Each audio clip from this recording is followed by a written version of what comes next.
Sige na lang po.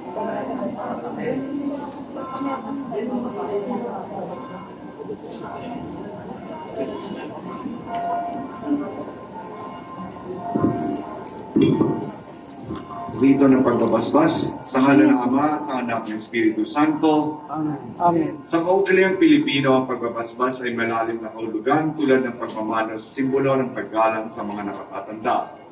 Ang mga bagay na binabasbasan ay hindi anting-anting, bagkus ito ay nagpapaalala sa atin na tayo ay ginagabayan ng Diyos sa ating pang-araw-araw na pamumuhay. Ang ating pong itutugon, purihin ka, Panginoon, ngayon at magpakailanman. Tugon po.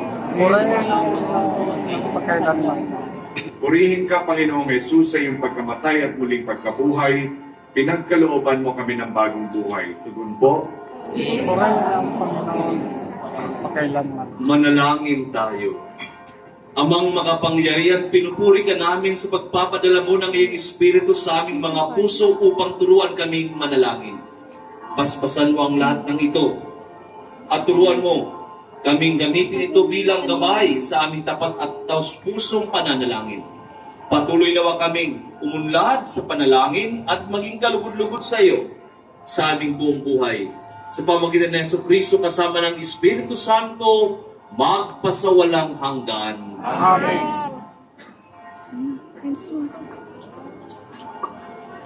May usap po, padaanin po natin yung mga magbabasbas dyan sa labas. At huwag